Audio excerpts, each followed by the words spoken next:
Okay, after a glorious 19-year career that started as a young boy who played in Sikandrabad earlier, moved to Delhi and then played local level football to the Indian team, to even playing on foreign shores, he's finally, hung up his boots. The highest goal scorer ever for India with 94 goals. Joining us is Sunil Chhetri. Sunil, thank you so much for speaking to India today. And the first question that I want to really ask you is that it's been a week since you've retired. I want to know, what did you have for lunch, dinner, lunch, dinner, lunch, dinner? After a boring life of 19 years, did the cuisine change or not?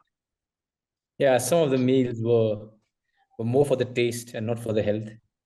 I would not want to disclose what I ate, but yeah, more than that, a lot of time with the family, with my kid, wife, mom and dad are here, more relaxed, just staying occupied, not thinking about what has happened, having those cheat meals. Everything is going fine right now.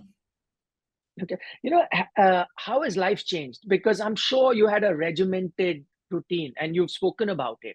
Wake up at a certain time, you need to have your training, even though there are no matches, you know what you have to follow.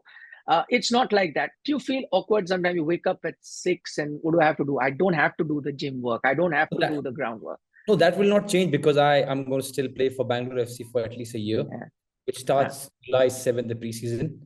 But yes, I did take liberties. There were no alarm clocks. I woke up at 8, had breakfast, slept again. Uh, so yeah, but I just hope even after retiring completely from football, which I don't know when it's going to be, I hope I can maintain a majority bit of what I've done. Staying healthy doesn't hurt. Eating right food doesn't hurt. Yeah. But yes, I definitely look forward to all those cheat meals. I definitely look forward to not sleeping on time. I definitely look forward to being a little bit late. Yeah. I interviewed Igor Stimac, I think a few months ago, and one very interesting thing he mentioned about you. He said, he may have a biological age, Sunil may have a biological age of 39, but physically he's 29. Could you tell our viewers what really went into ensuring that there is a gap between your physical age and your biological age? I think the first thing is I love what I do. I'm one of the Mm. few blessed in the world who does something he completely loves for a living. Second, Mm. the fact that I am who I am. I live a completely privileged life. I'm so pampered. My only work is to go and play. Sometimes my wife compares my life to Dhruv, my son, because the only thing we both do is eat, play, and And sleep. sleep. That's what I've done last 19, 20, 21 Yeah. years. Also, taking care of what I eat has been paramount. I think we, especially in India, do not give importance to the power that food has. I eat a lot of what I need and very less of what I want. And Yeah. that segregation came with a lot of hard work and a lot of seeing around the world. I sleep on time. I have a lot of gratitude as what I've got. So the least that I can do is give back my best to the sport. That's what I've done. That hasn't meant that I've won always, but that has definitely meant that I sleep peacefully at night, that I've given my best. And Mm. that's the reason why I said I hope I don't change much. I hope I still stay regimental. I hope that I can still keep the discipline. So Mm. because it has given me a lot of dividend. It's not only, to be honest, it's not only on the pitch, but Mm. it also makes you a better person. I genuinely, I think, feel it. I can't say I know it. I'm not a doctor. But when you eat well, when you know what you're doing, when you're pre-planned of what's gonna happen tomorrow, you kind of become a better person. Because the margins of doing, चलना यार कुछ भी करते हैं, चलना ये खा लेते हैं, चलना कभी भी सो लेते हैं, that goes. When that goes, I think more than often you're doing the right things because you already pre-planned it. So I hope it. Yeah. In fact, I remember you very disciplined. I don't know if you recall, but my first memory of a Sunil Chhetri is a camp that happened in Phagwara. That is a national camp. Sukhwinder Singh was the coach, and I'd come to cover. I stayed 2 days in the camp. And my memory is of a Brazil-Argentina game that was to start at 6 a.m. in the morning. And players got up to sit in a TV room to watch that thing. And I came in the morning to even film that. That's my earliest memory. And not everyone got up because it was an early start, 6 a.m. start, Brazil-Argentina. And at that time, I could see that, this is a disciplined guy who's come in because he loves football. So he's woken up early morning to watch that. From that boy that I remember in Phagwara to today, uh, Did you ever imagine in your wildest dream that's Sunil Chhetri who's not made his debut to having played 19 years? Did you even imagine in your wildest dream that's how your career will pan out? No, no, that's why hence the gratitude and giving my Hmm. best, because there are few people who have seen me that time. Kudos to you, man. You remember that days, those days. Yeah, yeah. I I mean, even if I take you back 4 years from when you saw me when I was a young kid, even if somebody told me that you can write whatever you want and you will get it, I Hmm. couldn't have written what I've actually got. So from that boy that you saw who hadn't played for the country yet to playing 150 games, who forget about India, I'm the only one, but around the world, very few play 150 games for the country. It's an absolute honor and amazing feat. Of course, I wouldn't Hmm. have done it without the help of so many, but I couldn't have written it, and I have a lot of gratitude. You know, all these days when I Hmm. Hmm. after I announced my retirement, I had time to think about and reflect. I've Hmm. lived a blessed life. Not many people in the world get to live the way I've lived. So much of love, so much of attention, so much of adulation, so much of liberties. It's amazing. And the least that I can do is be disciplined. The least that I Hmm. can do is turn up and give my best. Yeah, you have certainly for those 19 years. Now, one thing I always wanted to ask you that whenever anybody talks about Sunil Chhetri, whenever there was a profile made or an interview starts, as I did today, mention those 94 goals, the highest or the third highest in active players. We journalists often use this stat data. I often wonder, how do you see it? Do you find it confidence boosting sometime, or do you find it amusing? How do you see this particular stat? Um, there's Ronaldo, there's Messi, there's Sunil Chhetri. So whenever a footballing person is talking about it, I am Hmm. absolutely thrilled. I take a lot of pride because I know a footballing person understand what the comparison is. The comparison is purely on the basis of what we have done for our countries. And I will Yeah. compete, and I did compete against anyone in the world. When it comes to doing my best for the country, I've done it. If given a chance, I'll do it again. But when it goes to a realm of people trying to compare the kind of players we are, that's where it's amusing, and I laugh, and I think it is ridiculous because there is no comparison whatsoever between me, Messi, and Ronaldo. There are Yeah. thousands and thousands and thousands of players like me who are huge fans of both Messi and Ronaldo. So only at that moment when, if I may say so, the new footballing fans who do not probably have much knowledge, and if they are cracking about it or just talking about it, I find it amusing because all the footballing people, they understand this. There is no comparison. But yes, I Hmm. would compete. I did and I will against anyone when it comes to giving my best to the country is concerned. Okay, you're talking about people who follow football. So, the day you announced your retirement, we did a podcast with a few football journalists who've been following football for a long time. And the one question that came across was, is Sunil the greatest footballer to play for India? And everyone had a different opinion. And I'd picked Sunil as the greatest ever, having seen many other footballers before you, in a Baichung and an I am Vijayan, in a Mahesh Kauli, all of that. And I had my reasons. So I'm not going to dwell into those reasons. But do you ever think about that the legacy you're leaving behind, people talking about greatest ever to play for India? No, because it's not true. Because Okay. I'm not trying to be humble. Okay, Hmm. let me say this. Forget me. Let's suppose we're talking about an I am Vijayan and a Hmm. PK Banerjee, for example. Okay, you can't compare because the eras were different, the circumstances were different, what they did was different, who they did against was different. It's Hmm. difficult to compare. I'm keeping myself away, yeah? From a vantage point, Yeah, yeah. it is very difficult. I would never compare myself with anyone because I have so much respect for them. Hmm. Now what my legacy should be, and I hope it is, I worked tremendously hard.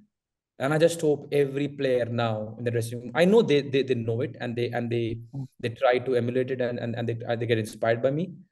I Hmm. just hope whoever talks about me in terms of legacy, they do understand that you really got to work hard, especially when you get a chance to play for a country. It's not a joke. You have Hmm. the power to make 1.5 billion people happy. Do not take it for granted. The least you can do is just go out and give whatever you have. Do not take an inch of complacency. Just go out and just give your best. And I think that should be my legacy. I hope that is my legacy. That here there was someone who really worked hard. Hmm. Okay, let me ask you, put you in a spot. Of course, you have to keep yourself out of this debate and not going back into footballers that you never saw, but from the ones that you saw, who do you think was the greatest according to you? Oh. Okay, should I make it easier for you? Should I reverse the question, or you want to answer that? Or I can even make it slightly easier. Huh, I will try. uh-huh. I have watched very less of I'm Bhai, and I loved what I saw. But because you're talking about the best in the country, and I'm keeping myself aside, I would say Baichung Bhai. There are many that come in my head, but the sheer determination and the hunger that I saw in that person was unmatched. And again, I must say I have seen much more of Bai Chungbai. I've played with him for Hmm. 6 years for the national team, so I might be biased. I mean, one more name comes in my head. A lot of people don't understand that is JJ. He did really Yeah. well for the country at his prime, but it was short-lived. But yeah, I think if I have to name one guy, and there are so many who are going to get annoyed, but yes, Bai Chungbai had that impact on me, and yeah. No, I don't think anybody will get annoyed. I mean, that's the goodwill that Baichung Bhutia has, that everyone loves him so much. If you were to take that name, I don't think anyone will ever be annoyed. Okay, I wanted to know, ever since you retired, I'm sure you got loads of messages and, congratulatory messages and people looking back at your career. Who was the biggest name from the world of football, or the sweetest message that you got after you announced your retirement? See, and as far as big names are concerned, there are many. I mean, Uh, getting a message from Modric was huge. Getting a message from the FIFA boss was good. wow. Virat messaging was huge. But I'm throwing names because people like Yeah. hearing names. But Yeah, yeah, yeah. I like to hear it. yeah, one of the sweetest messages that really made me choked was I don't know the guy's name, and he made a video as to why I shouldn't retire. And he started his journey with me. He started watching football with me. I'm so sorry I forgot his name. And 3 days he made me cry in the bathroom because it just choked me. He talked about how he has grown with my career. He talked about ups and downs. He talked about growing up in football with me, and it was unbelievable. Then at those times you realize what a what a beautiful life you had. Because I'll tell you something. When you go to the Yeah, airports, when you go outside, when people talk about when they want autographs, photographs, after some time you get used to it. It's just like routine. Okay, you have to go there, you give as much autographs as possible, you move on, you don't think about it. But after a yeah. time, the kind of fan mail and messages I got, they were overwhelming. It was unbelievable the kind of love that, and that's why I said that there aren't many sports people in the world, sorry, in my country, who have got more love. I'm so fortunate. And Yeah. those videos really made me choked before six because they were unbelievably good, and I just wish them all the very best in whatever they're doing in their life. Okay, I'm going to mine social media and take out some of those messages. I'm sure they will be there after I'm done with the interview. I I will know text. I will. that. I will text you through Kunal the guy's Okay. name. Oh, that video is Yes. nice. Okay. Okay. We're going to put that out. I know I do not have too much time with you, but I have the last three questions to go for you. One, I want to know, and I remember covering it very closely. It was the time that the QPR, call came, and it wasn't because of you. It was where India were ranked in the FIFA ranking at that time. You could not make that switch. Do you think life would have turned out differently at that time? You'd been eligible, so had India been in that situation within the FIFA ranking, and you could get a work permit, things would have been different in your career. See, at that time, I thought like that. I had the Hmm, regret for a short period of time, but I moved on. hmm, hmm, I mean, it didn't bother me. I didn't think about what would have happened. But I can tell you one thing that always stays with me is I was 26 when I went to Sporting Lisbon. I had a yeah, 4 year long deal, but in 1 year I came back because I didn't get enough chances. One, I wouldn't say regret. It's a very big word because I have an amazing life. But I wish I had gone to Sporting when I was 16. I wish I had those 4 years to burn. I wish because when 26, I was at Sporting B, it was itching me that I wasn't playing every week. I only played 5 games at two coming from the bench. It wasn't enough for my morale, and I made the switch back to India. If I had gone to Sporting Lisbon when I was 16, playing with hmm. Sporting B, the likes of Eric Dyer, Bruma, and all those superstars, I would have stayed there for 4 years. And then I don't know what would have happened. Still, probably the life that I've got is outstanding. And I don't Hmm. want to use the word regret, but yeah, sometimes I think that I wish I was 16 when I went to Sporting.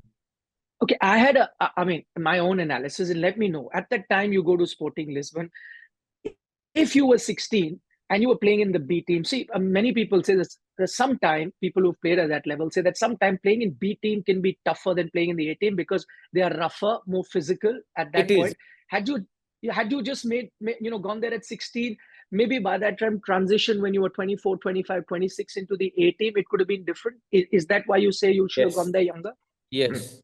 Forget about the A team of sporting only. Mm, mm, But getting that kind of a level and that kind of an education and that kind of a surrounding and that kind of an atmosphere is a different ball game altogether. So when I was 16, I was in Delhi. When I was 17, I went to Mohun Bagan, which is the biggest club in India then. And 17, 18, 19, 20, I was in Mohun Bagan, which was a great jump for me. I wasn't the best in India. But then if I yeah, was 16, I was going to sporting. I'm talking about best in Europe. The level is way higher.